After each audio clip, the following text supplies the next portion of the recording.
Assalamualaikum warahmatullahi wabarakatuh, Dewan Juri yang terhormat, serta rekan-rekan sekalian. Perkenalkan, nama saya Lovely Natasha Aulia sebagai Perdana Menteri. Lalu ada rekan saya Azelia sebagai Wakil Perdana Menteri, serta Nareswari sebagai Cambuk Pemerintah. Pada mosi kali ini yang berjudul Pendidikan Berkualitas, Soft Skill dan Hard Skill menjadi kunci utama bisa memanfaatkan bonus demografi pada tahun 2045. Maka dengan ini saya setuju dengan hal tersebut.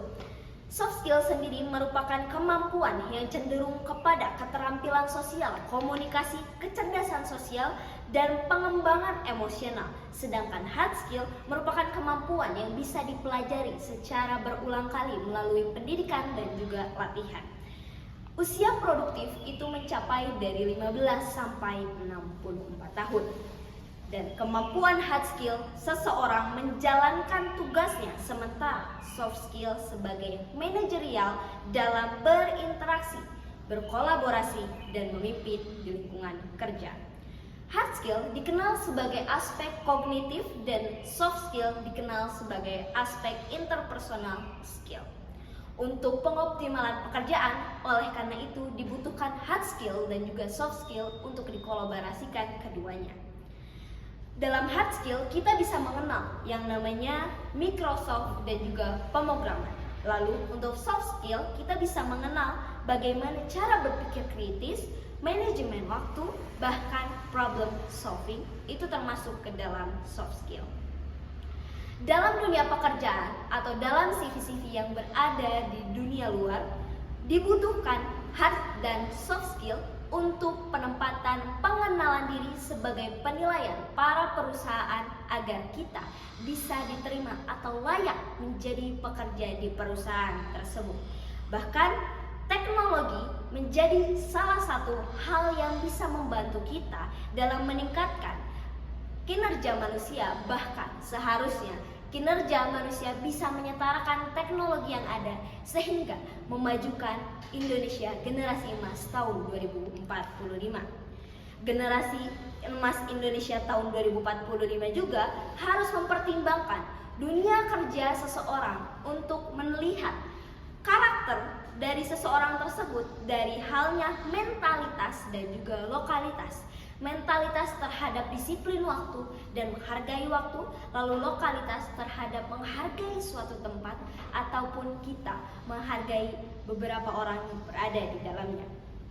Dalam UU nomor 20 tahun 2003 tentang Sistem Pendidikan Nasional, untuk menciptakan lulusan atau SDM yang cerdas dan kompeten itu sudah dicanangkan oleh pemerintah. Lantas, apakah kemampuan soft skill yang mumpuni hanya dibutuhkan para pelaku industri modern yang mengandalkan kecanggihan teknologi?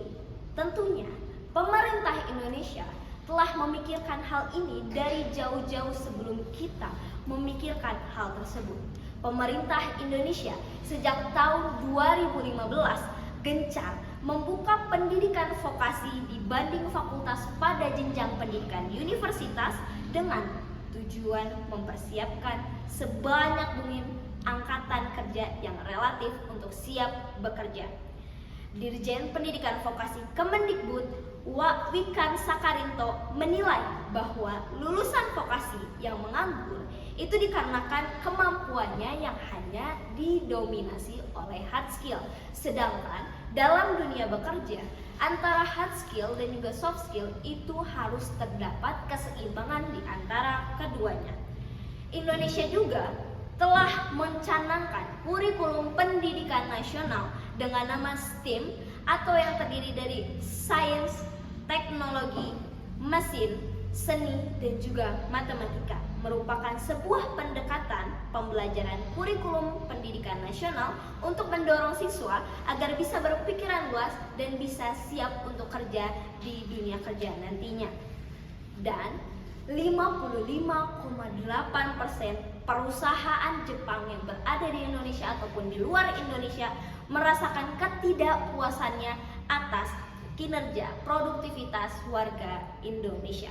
Bahkan Indonesia berada di peringkat ketiga terendah se-ASEAN dalam produktivitas tenaga kerja, sehingga Menteri Tenaga Kerja dan Transmigrasi nomor 261 tahun 2004 membuat keputusan bahwasannya setiap perusahaan wajib mengembangkan kemampuan dan kompetensi tenaga kerja melalui pelatihan berbagai rencana program dan juga teknologi.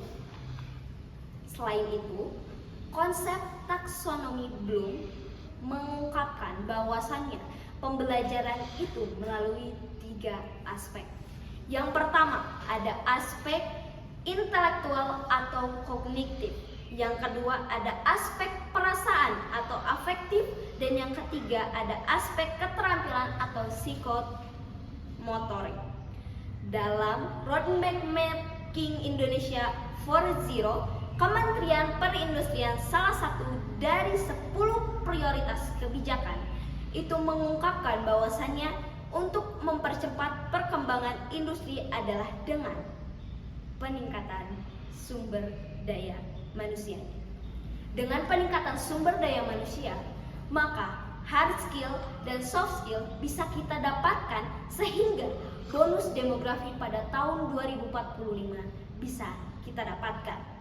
Dengan adanya hard skill dan juga soft skill yang setara, maka kita bisa bersaing secara baik dan secara sportif di dunia pekerjaan untuk mendapatkan sesuatu yang bisa kita dapatkan di dunia kerja nantinya. Bahkan hal ini kita ungkapkan bahwasannya dengan adanya organisasi di sekolah dan juga berbagai ekskul yang berada di sekolah itu dapat mendukung para siswa bisa mengembangkan soft skill yang telah diberikan yang juga meningkatkan berbagai soft skill yang sebelumnya tidak didapatkan.